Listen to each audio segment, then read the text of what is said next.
Hi friends. ரொம்ப gold பிடிச்சிருக்கு. Throat infection, காஃபு எல்லாமே இருக்குது. என்னால் பேசவே முடியலை. அதனால தான் இத்தனை நாள் ஆயிடுச்சு.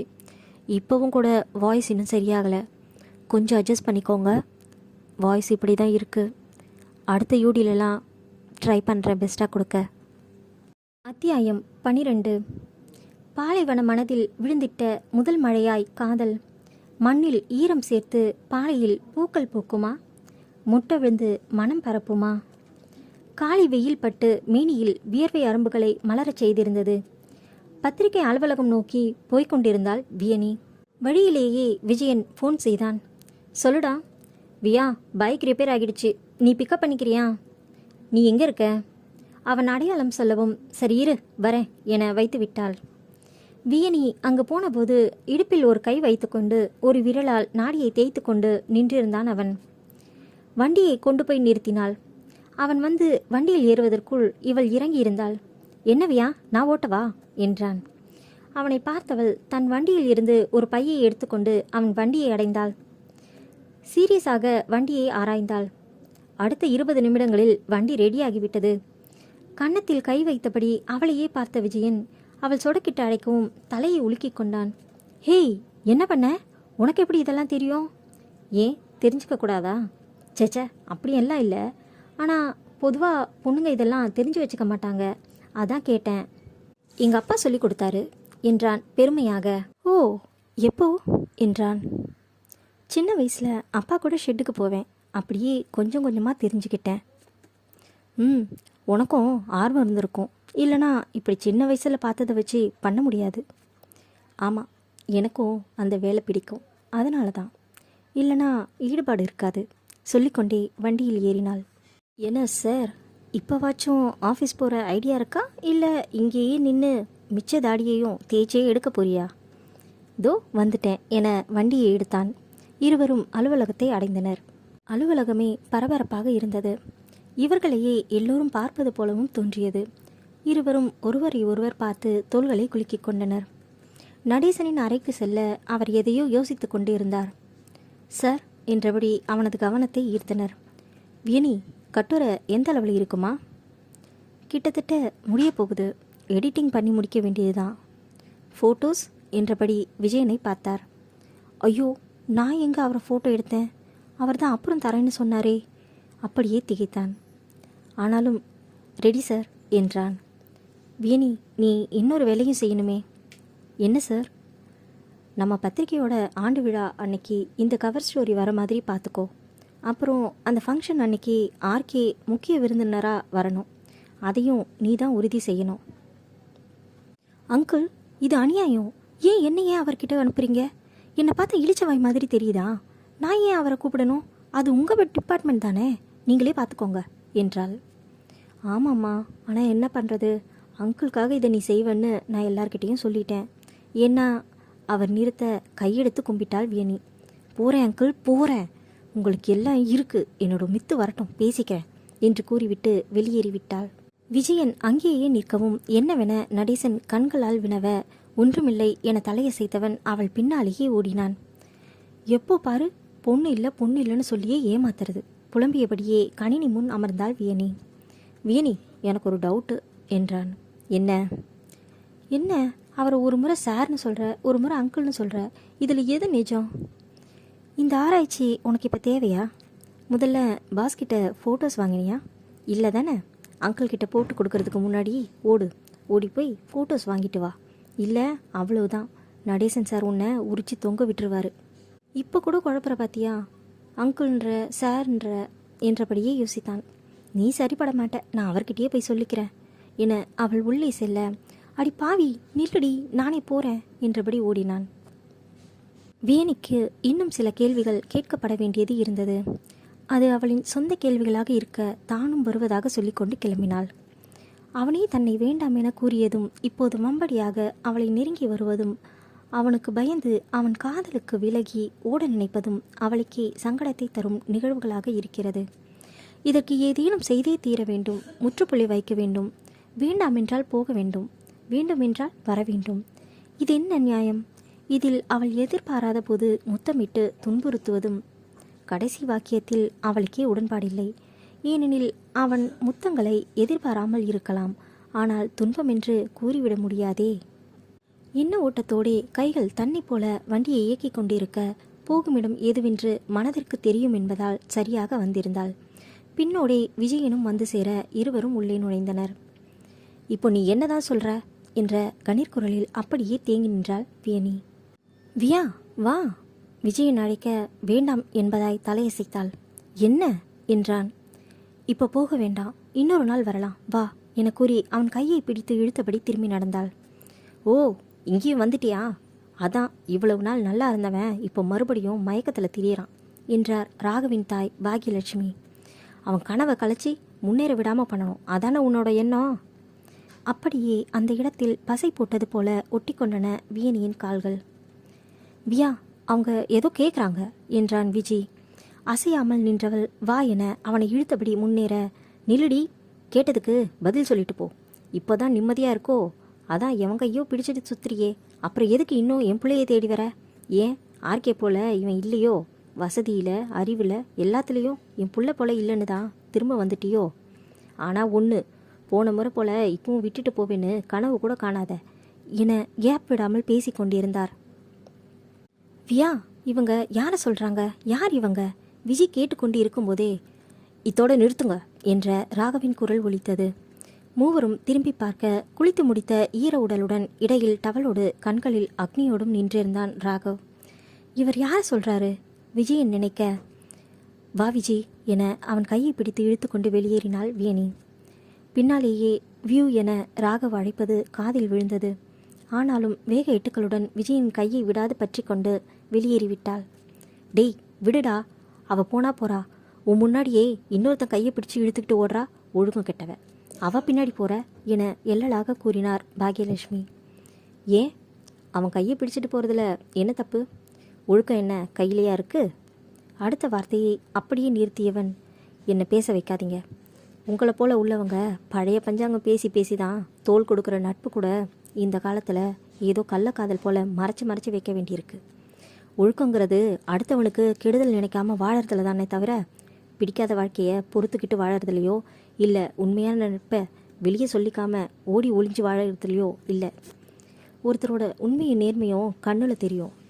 உடம்ப சுத்தமாக வச்சுக்கிறேன்னு சொல்லிட்டு 10 முறை சோப்பு போட்டு குளிச்சிட்டா மனசில் இருக்கிற அழுக்கு போயிடாது, அது இங்கே இருக்கணும் என தலையை சுட்டி காட்டினான். ஆமாம், என்னோட வியனியை கேள்வி கேட்கறதுக்கு நீங்கள் யார்? என்ன கேள்வி கேட்கவே உங்களுக்கு உரிமை இல்லை. டேய், நான் உன்னை பெத்தவடா பொங்கினார் பாக்கியலட்சுமி. அதனால் என்னம்மா, பெத்துட்டாலே போதுமா? பிள்ளைகளோட கனவை புரிஞ்சுக்கணும், அவங்க மனசை உடைக்கக்கூடாது. நீங்கள் எப்போ என்னோட கனவை பற்றியெல்லாம் யோசிக்க ஆரம்பிச்சிங்க? நான் டைரக்டர் ஆன பின்னாடி தானே. ஆனால் அவள் என்னை எப்போ காதலிச்சா தெரியுமா? நான் யாருன்னே தெரியாதப்போ. இன்னும் காதலிக்கிறா, இனிமேலையும் காதலிப்பா. ஏன்னா அவளுக்கு இந்த ராகவ கிருஷ்ணா தான் உலகம். அவள் காதல் இந்த ராகவ கிருஷ்ணா மேலே, ஆர்கே மேலே இல்லை. உங்களுக்கு வேணும்னா ஆர்கே பெரிய ஆளாக இருக்கலாம், ஆனால் அவளை பொறுத்த வரைக்கும் அவளோட பாஸ் எப்போவும் நான் தான், ராகவ் மட்டும்தான். நான் ஒன்றும் உத்தமம் இல்லை, அந்த வார்த்தைக்கு விளக்கம் சொன்னால் உங்களுக்கு புரிய போகிறதும் இல்லை. ஆனால் இங்கே இந்த நிமிஷம் அவள் மட்டும்தான் இருக்கா. அவள் தான் உள்ளேருந்து உயிர் கொடுத்துட்டு இருக்கா.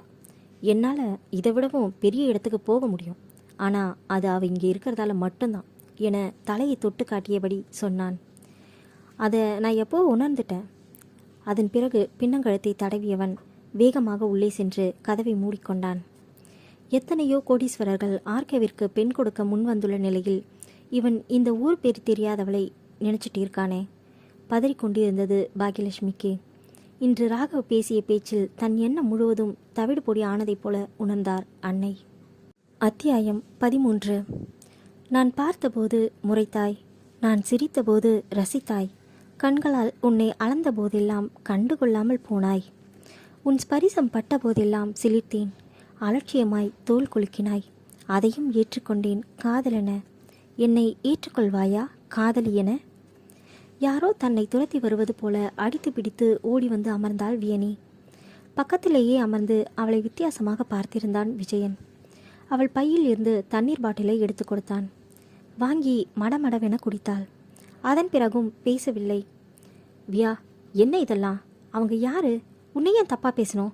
பெரிய டைரக்டரோட அம்மானா என்ன வேணும்னாலும் பேசலாமா? உன்னை பற்றி பேச அவங்க யாரு? ஏதாவது பேசு என உலுக்கினான். விடுடா என்றாள் சோர்வாக. என்னத்தை விடுறது? இவ்வளோ மோசமாக பேசுகிறாங்க, அவங்கள சும்மா விட்டுட்டேனே. கண்கள் சிவந்தான். பார்த்து பழகிய கொஞ்ச நாட்களிலேயே அவனுக்கு அவளை பிடித்து விட்டது. அது எந்த அளவுக்கு என்றால் அவளுக்கு வேண்டியவர்களிடம் கூட விட்டு கொடுக்க முடியாத அளவுக்கு. அவனின் உரிமையான கோபம் பார்த்து முகத்தில் இளம் புன்னகை வந்தது வியனிக்கு. என்ன வியா, நான் சீரியஸாக பேசிட்டு இருக்கேன், நீ சிரிக்கிற என்றான். ஆமாம், நீ பண்ணுறதை பார்த்தா அடிச்சிட்டு வந்துடுவ போல இருக்கே என கண்கள் கலங்க கண்ணீரை தண்ணீரில் கழுவினாள்.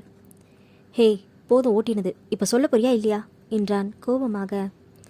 துப்பட்டாவில் முகத்தை துடைத்தவள் தனக்கும் யாரிடமாவது சொல்லலாம் என தோன்ற, பொங்காதடா சொல்கிறேன் என கூறி துவங்கினாள். கோவைக்கு அருகில் வீரபாண்டியபுரம் இவர்களின் கிராமம். கிராமமும் அல்ல நகரமும் அல்ல என்று ஊர் அது. நகரத்தின் தேவைகளான அனைத்தும் அங்கு இருந்தாலும் கிராமத்தின் மனம் மாறாமல் இருக்கும். என்னோட அப்பா புகழேந்தி, ஆட்டோமொபைல் மெக்கானிக். அம்மா ஜனனி, ஹவுஸ் ஒய்ஃப். நான் ஒரே பொண்ணு. அம்மா அப்பாவுக்கு பெருசாக சொல்லிக்கிற அளவுக்கு சொந்தங்கள் இல்லை. ஏன்னா அப்பாவோட சின்ன வயசுலேயே அம்மா அப்பா இல்லாமல் சொந்தக்காரங்க வீட்டில் தான் வளர்ந்தாரு. தத்தி தத்தி டிப்ளமோ முடிச்சுட்டு ஒர்க் ஷாப் வச்சுருக்காரு. சொந்தக்காரங்க எல்லாம் சேர்ந்து அப்பாவை போலவே இருந்த அம்மாவை அவருக்கு கல்யாணம் பண்ணி வச்சுருக்காங்க. அம்மாவுக்கு ஆரம்பத்தில் பெரிய ஈடுபாடு இல்லைனாலும் அதுக்கப்புறம் நல்லா தான் இருந்திருக்காங்க. கொஞ்ச நாள் கழித்து நான் பிறந்தேன். அப்பாவுக்கு ரொம்ப சந்தோஷமாக இருந்திருக்கு. ஆனால் அம்மா ஏதோ யோசனையாகவே இருந்திருக்காங்க. அப்பாவும் குழந்தை பிறந்த சமயம் அதனால் இப்படி இருக்கான்னு விட்டுட்டாரு. ஆனால் விஷயம் அது இல்லை. அம்மா சொந்தக்காரங்க வீட்டில் வளர்ந்தப்போ அவங்க யாரையோ லவ் பண்ணிட்டு இருந்திருக்காங்க.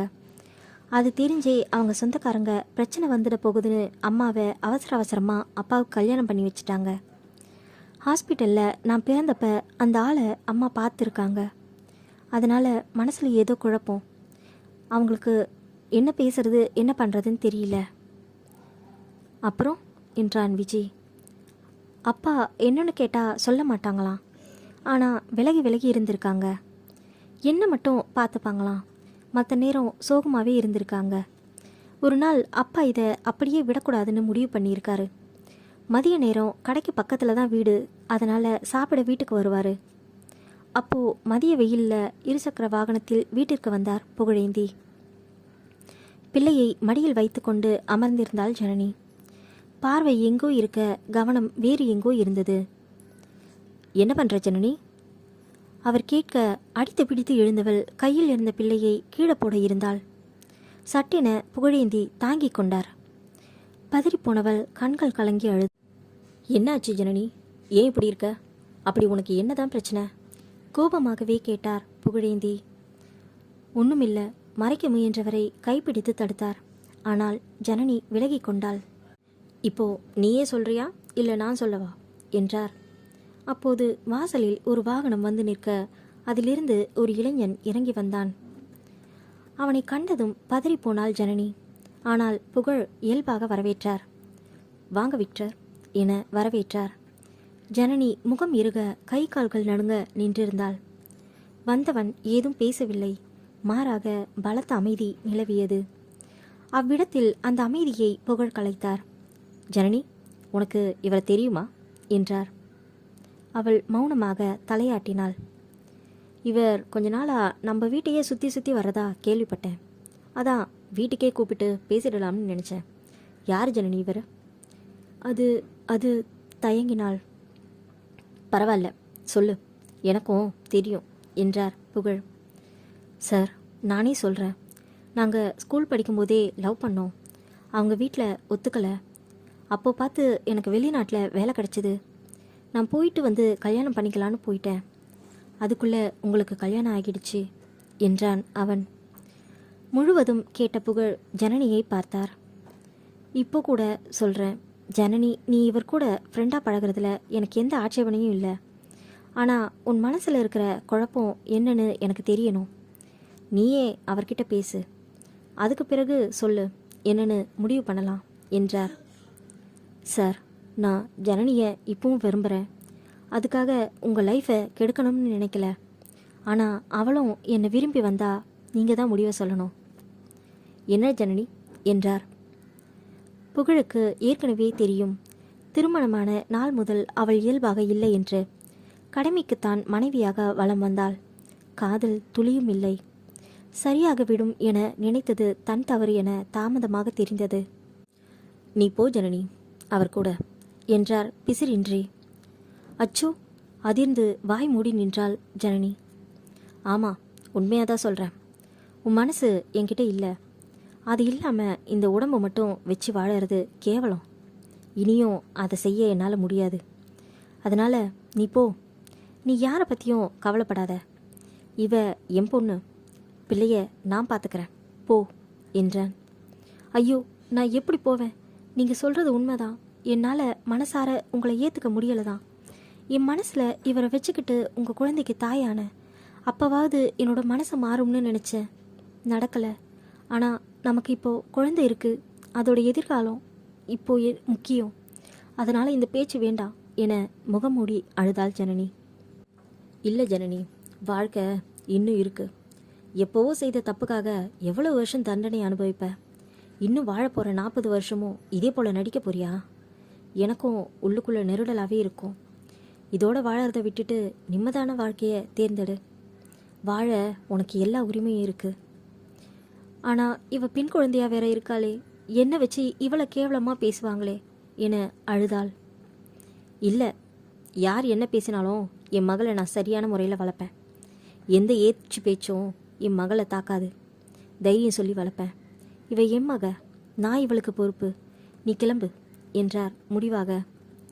அதுவரை அமைதியாக இருந்த விக்டர் கையெடுத்து கும்பிட்டான் புகழை பார்த்து. சார், நீங்கள் என்ன சொல்கிறதுனே தெரியல என உணர்ச்சி வசப்பட்டான். இல்லை விக்டர், நீங்கள் எனக்கு ஒரு வாக்கு மட்டும் கொடுக்கணும்.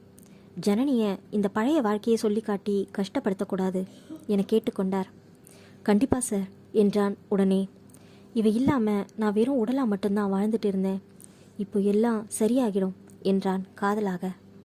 அவன் காதல் கண்ணில் தெரிய அவருக்கும் நம்பிக்கை வந்தது. சரி, கிளம்புங்க எனவும் ஜனனி மகளை கட்டி அணைத்துவிட்டு கலங்கிய கண்களுடன் வெளியேறிவிட்டாள்.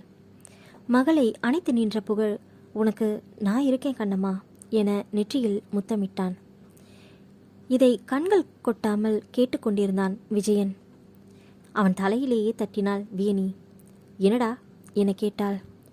உங்கள் அப்பா சூப்பர் டி, என்ன மனுஷன், சும்மா கெத்தா அனுப்பி வச்சிருக்கார் பாரு.